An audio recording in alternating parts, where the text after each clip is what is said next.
His Excellency Denis Francis, President of the 78th session of the UN General Assembly, His Excellency Antonio Guterres, Secretary General of the United Nations, Excellencies, Heads of State and Government, ladies and gentlemen, Mr. President, please allow me to start by conveying to this august assembly fraternal greetings from Her Excellency Dr. Samia Suluhu Hassan, President of the United Republic of Tanzania, who could not attend this important session due to pressing national commitments.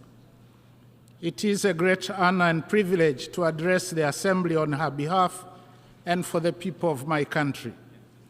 I also wish to join those who have spoken before me in congratulating you, Mr. President, on your election to preside over the 78th session of the UN General Assembly. I pledge Tanzania's full support to your presidency. Similarly, I wish to pay tribute to your predecessor, His Excellency Kaba Korosis, who successfully steered the 77th session of the United Nations General Assembly. In the same way, I commend the Secretary General and the UN Secretariat for dedicated service to humanity in the face of many daunting global challenges. Mr. President, this year, the Assembly is meeting specifically in search of rebuilding trust and reigniting global solidarity. However, for decades now, the persistent voice of the Global South calling in the wilderness make straight the way toward peace, prosperity, progress, and sustainability for all has fallen on deaf ears. The hitherto strong historical solidarity, fraternity, and commitment to the principles of non-interference, equality between nations, and mutual benefit bequeathed to us by the UN founding fathers is withering away. As a result of this paralysis in multilateralism, we have now begun to witness shifting geopolitical tectonic plates and creation of new blocs, seeking to replace the now obviously dysfunctional world order. Trust among states has worn away, and there is erosion of the rule of law and a revert back to unilateralism. The effectiveness of the UN system and multilateral financial institutions is now being questioned more than ever before, calling for their immediate reform. All this is happening at a time when the world is reeling from the aftershocks of the COVID-19 pandemic, relentless wrath of climate change, horrendous armed conflicts, global food insecurity, looming energy and debt crisis, as well as stubborn poverty and growing inequality. Furthermore, implementation of the SDGs 2030 has been disappointing, mainly as a result of unfulfilled promises of finance and technology by the global north and limited fiscal space in most African countries. In order to rebuild trust, it is imperative that the global north walks the talk on its promises and listens to the voices of the global south. Analogously, the global south must re-engineer its domestic revenue mobilization effort, including putting an end to hemorrhage of its natural resource wealth and illicit capital outflows. Mr. President, peace is undeniably a prerequisite for achieving the 2030 Agenda for Sustainable Development. Ironically, even in this 21st century, some nations are still firing guns and missiles at each other. However, the fact is that massive production of weapons and skyrocketing military spending on armed conflicts is compromising the promises we all made to the most vulnerable among us, that is, children, youth, women, and the poor, to build a better, prosperous world and create opportunities for all, leaving no one behind. In this regard, Tanzania highly commends the United Nations for its tireless efforts in maintaining international peace and security. We applaud the Secretary General's new agenda for peace, unveiled on 20th July 2023, which provides a greater vision for multilateral efforts towards peace and security on the basis of international law. I therefore implore each one of us in this assembly to give due consideration to the priorities stipulated therein, for they resonate very well with the spirit and essence of the theme of this assembly. Mr. President, Tanzania remains fully committed and ready to work with the UN family in maintaining global peace and security to make the world a safer place to live in, not only for us, but more importantly, to the generations to come. Tanzania firmly believes that the world needs to invest more in dialogue and diplomacy to prevent and resolve armed conflicts. Wars and confrontations must be avoided at all costs, because in war everyone loses, including the non-warring parties. In this regard, Tanzania has and will continue to contribute to peacemaking and peacekeeping efforts in Africa and elsewhere in the world. As of March 2023, Tanzania stood as the 12th largest contributor among 125 countries in UN peacekeeping missions. Tanzania urges the international community to increase support to regional initiatives to bring peace to war-torn parts of the African continent.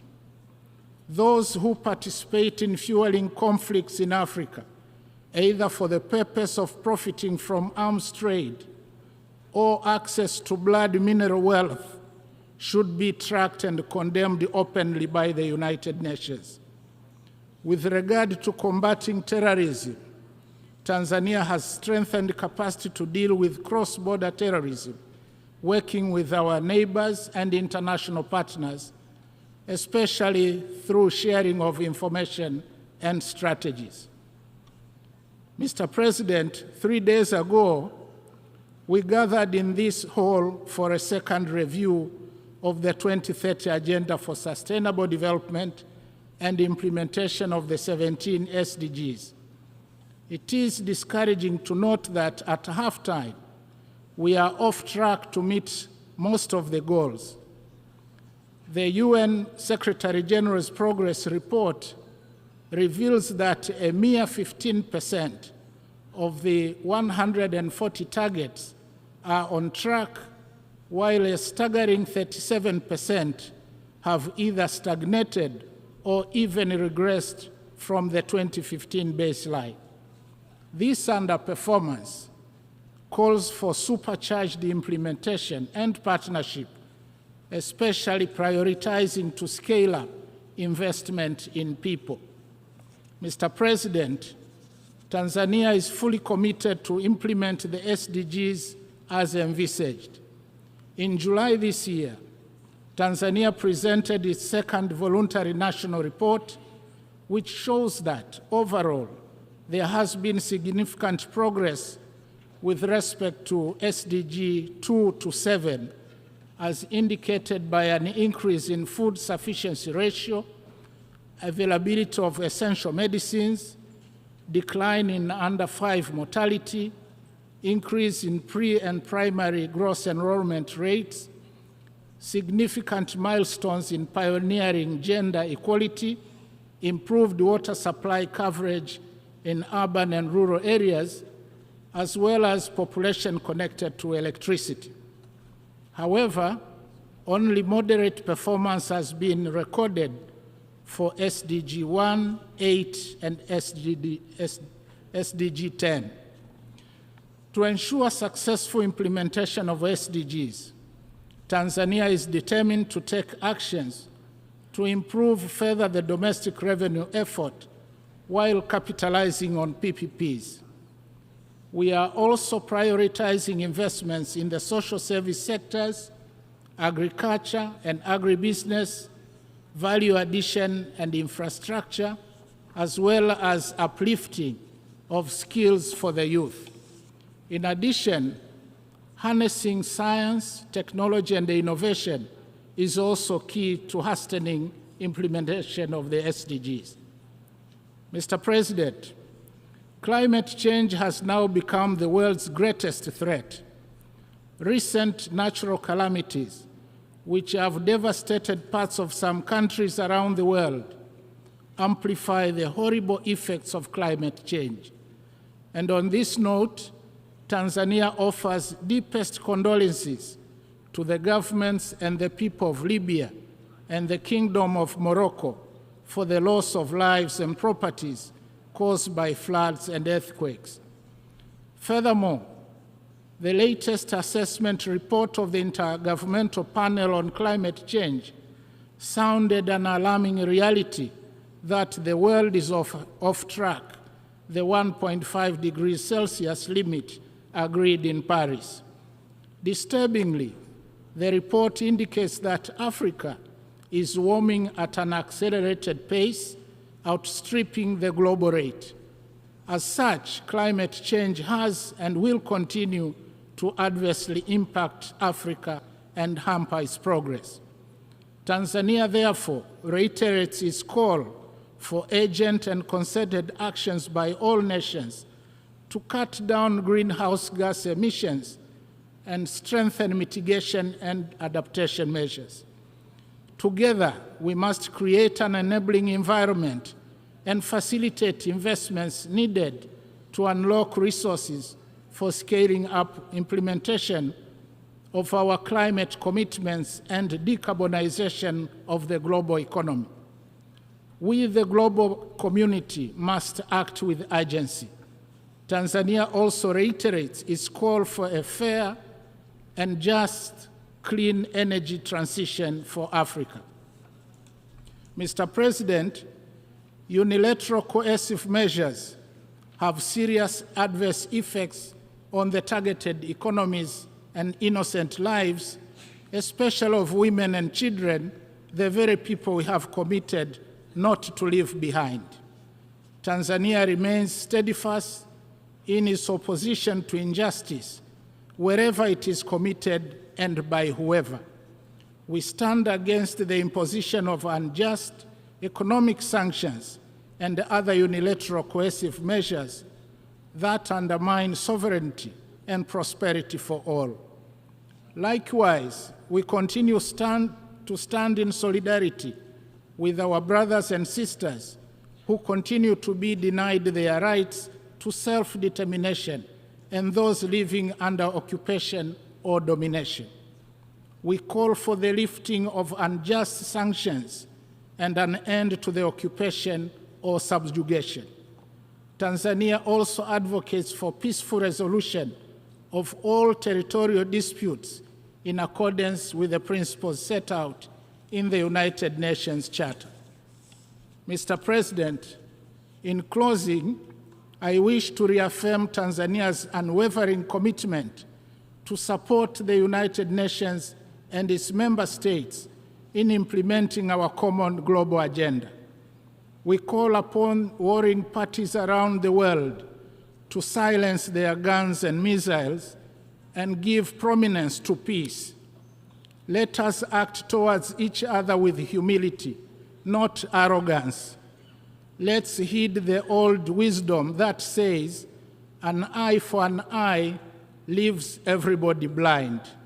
Let's act together to address the climate crisis and hasten implementation of Agenda 2030.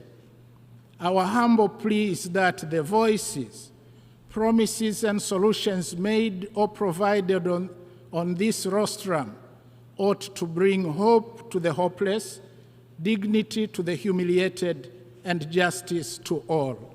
I thank you.